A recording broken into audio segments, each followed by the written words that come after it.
Hi viewers, இப்பொழுது நீங்கள் பணப்பரிமாற்றம் கிரிப்டோ கரன்சி அக்கௌண்ட்டுக்கு ட்ரான்ஸ்ஃபர் செய்துள்ளீர்கள். அடுத்ததாக நீங்கள் எப்படி ஒரு காயினை வாங்குவது, விற்பது என்பதை பற்றி நீங்கள் தெரிந்து கொள்ள நான் இப்பொழுது உங்களுக்கு சொல்லிக் கொடுக்கிறேன். என்னவென்றால், இப்பொழுது உங்கள் பணம் கிரிப்டோ கரன்சி ஆப்புக்கு ட்ரான்ஸ்ஃபர் செய்யப்பட்டு விட்டது. இப்பொழுது நீங்கள் இந்த கிரிப்டோ கரன்சி ஆப்பில் உள்ள காயின்களில் ஏதாவது ஒரு காயின் உங்களுக்கு பிடித்திருந்தால் அந்த காயினை செலக்ட் செய்த பின்பு அந்த காயின் எந்த மாதிரியான கம்பெனி சம்பந்தப்பட்டது, அந்த கம்பெனியின் பேக்ரவுண்டு, இன்கம் எவ்வளவு, வருஷத்துக்கு எத்தனை கோடிகள் அவர்கள் டர்ன் ஓவர் செய்கிறார்கள், அவர்களுக்கு ப்ராஃபிட் என்ன இருக்கின்றது நீங்கள் படித்து உங்கள் நாலேஜுக்கு புரிந்தவரை தெரிந்து கொண்டு அந்த காயினை வாங்கலாமா, விற்கலாமா, மற்றும் அந்த காயின் ஒரு வருடத்தில் எவ்வளவு உயரத்துக்கு உயர்ந்துள்ளது. உயரம் என்றால் பண மதிப்பில். இப்பொழுது எக்ஸாம்பிளுக்கு ஒரு காயின் நீங்கள் 100 rupees உங்களிடம் உள்ளது. ஒரு காயினை 100 rupeesக்கு இன்று நீங்கள் வாங்கிவிட்டால் அந்த காயின் ஒரு நாளில் 24 மணி நேரத்தில் எப்பொழுது வேணாலும் உங்களது காயின் 101 ரூபா, 105 ரூபா, 110 ரூபா போகலாம். அதே மாதிரி 100 ரூபா, 99 ரூபா, 95 ரூபா, 88 ரூபா போல் இறக்கமும் வரலாம். ஆனால் நீங்கள் மிகவும் இதில் கடைபிடிக்க வேண்டியது என்னவென்றால் பொறுமை என்றால் உங்களிடம் பொறுமை அல்ல, நீங்கள் வாங்குவதில் விற்பதிலும் பொறுமையாக இருக்க வேண்டும். எப்படி அந்த பொறுமையாக இருப்பது என்பதை பற்றி நான் உங்களுக்கு இப்பொழுது கூறுகிறேன். எக்ஸாம்பிள், உதாரணத்துக்கு நீங்கள் இப்போ 100 rupeesக்கு வாங்கப்பட்ட காயின் ஒரு காயின் உங்களுக்கு அலர்ட் செய்யப்படும். உங்களுடைய கிரிப்டோ கரன்சி ஆப்பு வந்தவுடன் நீங்கள் அந்த காயினை முழுவதுமாக வாட்ச் பண்ணி கொண்டு இருந்தால் போதும். ஏனென்றால் வாட்ச் பண்ணி பார்க்கணும்னு சொன்னால் அவற்றின் ஏற்ற இறக்கங்கள், அதாவது இந்த காயின் மேலே போகும், காசு டிஜிட்டல் கரன்சியில் மேலே போய் கொண்டிருக்கும், கீழே இறங்கி கொண்டிருக்கும். அப்படி இருக்கும் பொழுது உங்களுக்கு ஒரு விதமான அனுபவங்கள் கிடைக்கும். அந்த அனுபவத்தை நீங்கள் வைத்துக்கொண்டு என்ன செய்ய வேண்டும் என்றால், உங்களது பணத்திற்கு எவ்வளவு ப்ராஃபிட் வேணும், ப்ராஃபிட் என்றால் உங்களுக்கு லாபம் வேண்டும் என்பதை நீங்கள் தீர்மானிக்க வேண்டும். உதாரணத்துக்கு எனக்கு பார்த்திங்கன்னா, இப்போ நான் 100 ரூபாய் இன்வெஸ்ட் பண்ணியிருக்கேன். அந்த 100 ரூபாய்க்கு இப்போ பார்த்திங்கன்னா லோக்கலில் எல்லாருமே வட்டிக்கு வாங்கியிருப்பாங்க. 100 ரூபாய்க்கு 3 பைசா வட்டி, 7 பைசா மீட்ரு வட்டி, 2 பைசா வட்டின்னு சொல்லுவாங்க. ஸோ உதாரணத்துக்கு பர்சன்டேஜில் பார்த்திங்கன்னா 1%, 5%, 3%, 7%. நான் என்ன சொல்கிறேன்னா, இப்போ நீங்கள் இன்வெஸ்ட் பண்ணியிருக்கிற அந்த 100 ரூபாய்க்கு எத்தனை பர்சன்டேஜ் உங்களுக்கு லாபம் கிடைக்க வேண்டும் என்பதை நீங்கள் தான் தீர்மானிக்க வேண்டும்.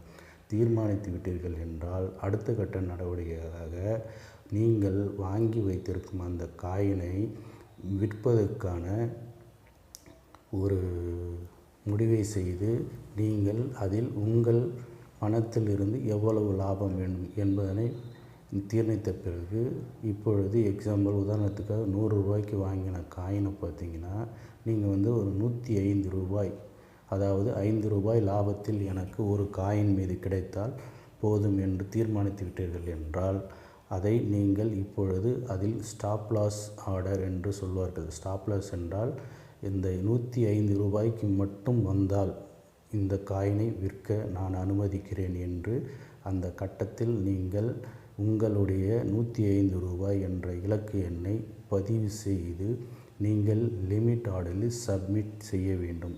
இப்பொழுது நீங்கள் சப்மிட் செய்யப்பட்ட அந்த காயின் விலை ஏற்ற இறக்கம் மார்க்கெட்டில் அடுத்தவர்கள் வாங்குவதற்கும் விற்பதற்கும் ஒரு விலையை நிர்ணயித்து கொண்டே இருப்பார்கள். அது ஒரு செகண்டுக்கு பல முறை சேஞ்ச் ஆகிக்கொண்டே இருக்கும். அதாவது 1 ரூபாய் மேலே போகும், 1 ரூபாய் கீழே இறங்கும், 90 ரூபாய்க்கு வரும், 80 ரூபாய்க்கு போகும், 75 ரூபாய்க்கு போகும்.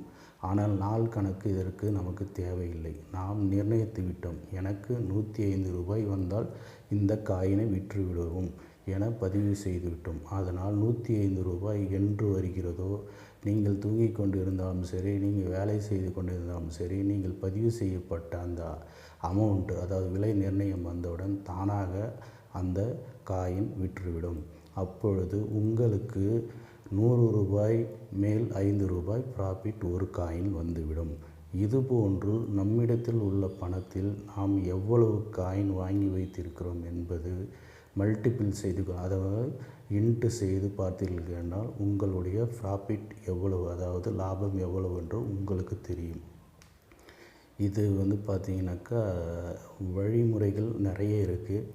இதுக்கு அடுத்ததாக இந்த காயினை நாம் வாங்க விற்கிறதுக்கான வரைபடங்கள்லாம் இருக்குது. வரைபடம்னா என்னென்னு சொன்ன பார்த்திங்கன்னா கிராஃப்னு சொல்லுவாங்க. கிராஃப்னு பார்த்திங்கன்னா இந்த காயின் மேலே போகும்பொழுதும் கீழே விழும்போதும் கேண்டில் மெத்தடில் செயல்படுகிறது.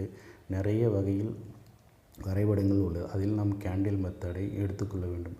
அதாவது இந்த காயின் எப்பொழுது மூவ் செய்கிறது, எப்படி டவுன் ஃபால் வருகிறது என்பதை நாம் கற்றுக்கொள்ள வேண்டும். கற்றுக்கொண்ட பிறகு அந்த காயின் என்றைக்காவது ஒரு நாள் மிக குறைந்த விலையில் இறங்கி இருக்கும், அதாவது குறைந்த விலையில் கிடைக்க இருக்கும். அது கிடைக்கும் பொழுது நம்முடைய பணத்தை கொண்டு அதில் எத்தனை காயின்கள் நமக்கு வேண்டும் என்பதை நாம் தீர்மானித்து வாங்கி கொள்ள வேண்டும். வாங்கி கொண்ட பின்பு அந்த காயினில் இருந்து நாம் லாபத்தை எவ்வளவு எதிர்பார்க்கிறோம் என்பதை நீங்கள் தீர்மானித்து விட்டு அதை மீண்டும் விற்பதற்கான சந்தையில், அதாவது இந்த ஆப்பில் நீங்கள் பதிவு செய்து சப்மிட் செய்ய வேண்டும். சப்மிட் செய்து விட்டால் 24 ஹவர்ஸில் இல்லை ஒரு மாதத்தில் அல்லது ஒரு வீக்கில் பல மாதங்களில் அவை மேலே கீழே வந்து கொண்டு இருக்கும்.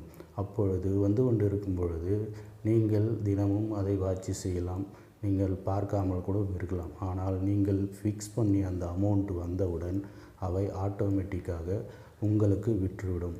விற்றவுடன் உங்களுடைய பணம் உங்களுடைய கிரிப்டோ கரன்சி ஆப்பில் உடனடியாக கிரெடிட் ஆகிவிடும், அதாவது வந்துவிடும். அந்த பணத்தை நீங்கள் எப்படி உங்களுடைய அக்கௌண்ட்டிற்கு மாற்றுவது என்பதையும் பற்றி நான் கூறுகிறேன். இப்பொழுது நீங்கள் 100 ரூபாய்க்கு வாங்கிய காயின் 105 ரூபாய்க்கு விற்றுவிட்டது. அப்பொழுது உங்களுடைய லாபம் 5 ரூபாய். அந்த லாபத்தில் இந்த கிரிப்டோ கரன்சி ஆப் நடத்தும் நிறுவனம் அவர்கள் உங்களிடமிருந்து கமிஷன் தொகையாக கொஞ்சம், அதாவது மிக குறைந்த அமௌண்ட்டை அவர்கள் எடுத்துக்கொள்வார்கள். அந்த அமௌண்ட் எவ்வளவு என்பதை அந்தந்த ஆப்பிற்கான பர்சன்டேஜ் அதில் சொல்லப்பட்டிருக்கும். அதில் உங்களுக்கு சம்மதம் இருந்தால் அந்த ஆப்பை நீங்கள் பதிவிறக்கம் செய்து நீங்கள் எடுத்துக்கொள்ளலாம். அதுபோன்று எடுத்துக்கொண்டு மீதி பணத்தை உங்கள் அக்கௌண்ட்டில் அவர் கிரெடிட் செய்து விடுவார்கள். நீங்கள் உங்கள் அக்கௌண்ட்டுக்கு அந்த அமௌண்ட்டை மாற்றிவிட்டு நீங்கள் வித்ட்ரால் பண்ணி எடுத்துக்கொள்ளலாம். இதுதான் கிரிப்டோ கரன்சியில் பணம் சம்பாதிக்க எளிய முறையான வழிமுறைகள். இதை நான் உங்களிடம் பகிர்ந்து கொள்வதில் ரொம்ப சந்தோஷம் அடைகிறேன். பல கோடிகள் இதில் சம்பாதிக்கிறார்கள், பல லட்சங்கள் சம்பாதிக்கிறார்கள். ஆனால் பொறுமை மிகவும் அவசியம். இது ஒன்று எக்ஸ்பீரியன்ஸில் உங்களுக்கு கூறப்பட்டவை தான் கண்டு நீங்கள் இதில் முதலீடு செய்வதில் லாபமோ நஷ்டமோ அடைந்தால் அதில் எனக்கு எந்த விதமான பங்கும் கிடையாது. இது முழுக்க முழுக்க உங்களுடைய திறமையில் நீங்கள் செய்கின்ற முயற்சி. இது என்னுடைய அட்வைஸ், அதாவது என்னுடைய அனுபவங்களை உங்களுக்கு நான் கொடுத்துள்ளேன். இதில் நீங்கள் புரிந்து கொண்டு பணம் சம்பாதித்து நிறைய லாபங்கள் ஈட்டி மீண்டும் உங்களுடன் அடுத்த ஒரு வீடியோவில் சந்திக்கிறேன். நன்றி, வணக்கம்.